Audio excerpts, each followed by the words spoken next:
Today, we're going to be going over the top 30 post-war vintage baseball card sales. This includes anything from the end of World War II all the way through 1980. As you can expect, it is filled with Mantle, Mays, Jackie Robinson, lots of cards selling for over $10,000. And as an added bonus, I threw in some honorable mentions at the end. All right, let's go through this list. Our first card on the list this week is a 1954 Ernie Banks PSA 7. This sold at Probstein for slightly under $7,000. Now, one thing to know about these cards is a lot of these are chopped off right here at the name. This does have a little bit of space, which is really nice. It is an old label, so potentially if it did not start with a 0, the sale could have been a little bit higher. But this looks pretty nice in comparison to a lot of the old label seals, although it is pretty off-centered left to right. You guys can see the space over here compared to over there. And then we turn over the back too, there's minimal damage. A lot of these are going to be chipped really badly here at the bottom just because of the color board. Up next, we have a Burt Blyleven. Now, what's really nice about this one is it's a new label and it's also the mini, which is a lot tougher to find than the full-size cards. Now, the 75s are very tough to find in high grade, especially because these colored borders. So think of them like 71s. So you can see like really crisp corners on this side of things. You don't see 10s all the time. And then we flip it over to the back over here. Really good pitcher, Hall of Fame, level 3,000 strikeouts if you're not too familiar with them. Our first Jackie Robinson on the list. This was a best offer, so 8,000 is crossed out. It actually sold for $7,200. Again, old label, really old school slab on this one, which a lot of these won't cross over if you sent them in today with the same exact thing raw. But regardless, registry people do want to have these, and it is also a high grade Jackie. It definitely does look really nice. This 1953 Mays 5 is sold for $7,400, and I think it's a pretty good looking one. Usually down over here at the bottom right, these are chipped pretty badly, and for 5, it looks fairly clean. I mean, I don't have it in hand, so I can't say it's undergraded or not, but it presents very well for a PSA 5. We have a 1952 Bowman Mantle. Now, if this was the top, so it'd be way more expensive, but this 6 sold for $8,000. Now, this is, in my opinion, a poor 6 just because of the centering. Like, look, a little bit on here at the top, but quite a lot here at the bottom. And honestly, maybe it's my screen, but this bottom left corner doesn't look the best. So this one sold for $78.50. And let's turn over the back on this side of things. Doesn't look too bad. Well, this is his second Bowman card, if you're not too familiar, 1951 Bowman rookie card, which we'll see a little bit later here on in the list. Now, this is something you don't see all the time. 1951 Pete Reiser. This got a PSA 10 and sold outright for $8,000. Really nice looking card on this one. Just looks like it came straight out of a pack.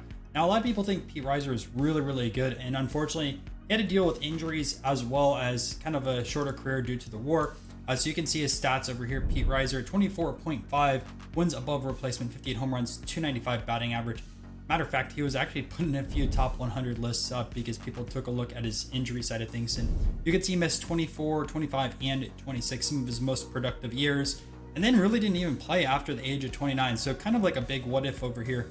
Obviously 24.5, if you assume 5 each year, I mean, that's close to 40. And then his injuries come from the war because of all that. Who knows for sure? I didn't do that full research, but a big what if career. And it's still a decent player overall. We have another big Willie Mays seal. This one got an 8, old label too. And again, I'm not the huge fan of the centering on this one. It looks a little bit off top to bottom. And I don't know if we get an 8 today if it got sent in. But regardless, $8,000 final sale for this card. Another $8,000 sale. Here we have a 1948 Leaf Ted Williams. This one's a little bit shifted left to right. And we have the very first generation of PSA slabs. You can see how old school this is, especially with the letters over here. But a very popular card for Ted Williams. Not as popular as his 3940 or like 41 play ball, but it's still quite expensive on that side of things. And you have a classic set that features a lot of short prints and also iconic rookie cards. We have a very high graded 1948 Bowman Yogi Berra. This is one of his first cards. I know a lot of people in the hobby do consider it a rookie card, but he does have a 1947, which is a little bit earlier, but a much tougher card to find. I'll be honest, I'm not a huge fan of the 1948 Bowmans. I hate the black and white. I think the colors, or I think the images as well on them are kind of lacking, but they do have their fans, and you can see how this looks. We have the 1949 Bowman Satchel Paige rookie card on this one, a PSA 6. These are extremely popular among people. Satchel Paige doesn't have a ton of playing day cards if you think about it. So he has both the 49 Bowman and also 49 Leaf. Then he has the 53 tops. And then you could argue if his Pittsburgh exhibit counts as a card because he did come back and pitch a few innings after that. He also has a few other releases from Cleveland, team issue packs. But this 49 Bowman, again, I like the 49 Bowman. It's way better than 1948s. And there's a ton of expensive cards within the set, especially some of the high number short prints and Satchel as well as Jackie. We have our first Babe Ruth card here on the list. This was a best offer. And this sold for $8,995. Now, this did get a 2. Honestly, IFL 1, this looks pretty nice for a 2 in comparison. I know some people do not like BVG slabs and will stay away from them, but I do think this would end up crossing. Well, never mind, I take that back because of the writing here on the back. This would be a 1.5, or you get an MK qualifier if you do send it into PSA. But regardless, though, I think it looks pretty nice, and I'm one of those that don't mind the writing on card. I know a lot of people hate it, but I still think this looks great. 62s are very, very tough to get in high grade. Now this 9 of Harmon Killer Brew sold for $9,130. You can see these corners over here are wicked sharp. I would assume that this is the highest graded unless there's a 10 out there. And this sale seems really, really high for it, which is a bit surprising. I don't know if it fully went through or not. But I would never expected this to sell for $9,000. We have a 1963 Mickey Mantle autograph. So the card itself got a 4, the autograph got a 10, $9,400. I've been seeing a lot more modern guys getting into Mantle autos on vintage cardboard, and pretty big sale here for that price. We have a 1949 Leaf Jackie Robinson. I know all these slabs are going to say 48, but they are a 1949 release, approved by a lot of people. Plus, also the Leaf premiums at the bottom of the box are always labeled as 1949. I do wish grading companies would start just labeling these as 1949, but that will never happen. And I think between the hobby, everyone calls these 48s for quite a while. But Jackie, probably the second most popular card in the set behind the Satchel page. Well, I guess more people would want the Jackie, but since Satchel's a short print, that's why Satchel is way more expensive. Either way, we have a sale of $9,500 for this too. Buy it now of $10,000 for the Mike Schmidt rookie card from 1973. He also has an O-Pee-Chee version of this, but a 9, really, really nice grade on these. These are tough to find, also centered and in high grade. I think I have a 7 within my collection, but it's the O-Pee-Chee, not the normal Topps version. A lot of people consider Mike Schmidt one of the greatest third basemen of all time, especially if you look at his overall cumulative stats. We have a 1958 Willie Mays PSA 8. This sold for $10,400 with bids. Base stuff has been on fire, and this is a really, really nice copy of his 1958 Topps. We have a buy it now of a Roberto Clemente rookie, 5.5. Actually, this looks really, really sharp. It is brand new graded. You can see with the 6 serial number. We do have a little bit of centering issues. It looks like the card's tilted slightly, but still, I think the eye appeal is there on this card. And we can take a look. There's some of these other images on here and also on the back.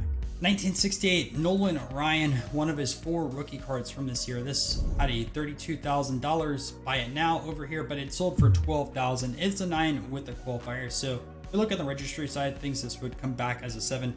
But let's take a look at the centering. It does look off quite a bit. I mean, right here in comparison to over there. But definitely it's a sharp card. I actually saw a 9OC once at a local card show here in Orlando, and I don't even know what the guy was asking, but let's remove that. It was a pretty nice looking copy. We have a phenomenal 1952 Pee Wee Reese. This sold for $12,500. One of the bigger names in the 1952 top set. It is honestly a bit off-centered from left to right, but that happens quite a lot within the set, and the corners do look really sharp on this. And you can see also in the back how shifted this is, but still, Pee Wee Reese, really great card. We have a 1956 Mickey Mantle in an SGC 8. This sold straight up for $12,678. And it is the gray back. He also has a white back version as well within this year. And Triple Crown year, a lot of Mantle collectors love this card. The interesting thing about this is Mantle had no 54 or 55 Topps baseball cards. So this was his return to Topps. Another Mantle here. So the highest graded that sold in July. We have the 1951 Bowman, which I assume this card, no matter what grade, will always be on this top 30 list.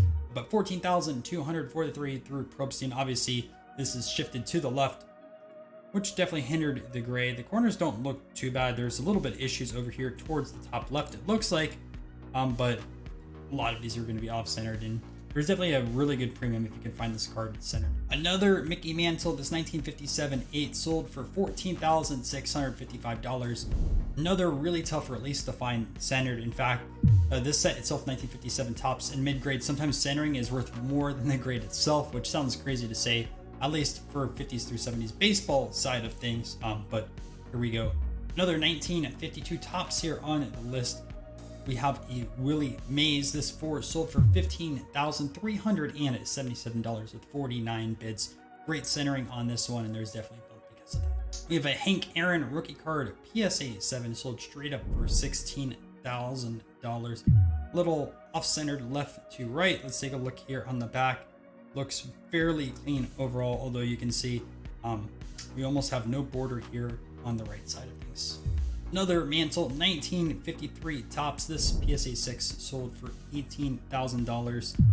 And I mean, besides this issue over there, the bottom left section looks fairly clean, which a lot of times you'll see this marked up pretty bad. Centering doesn't look too bad over here from left to right as well.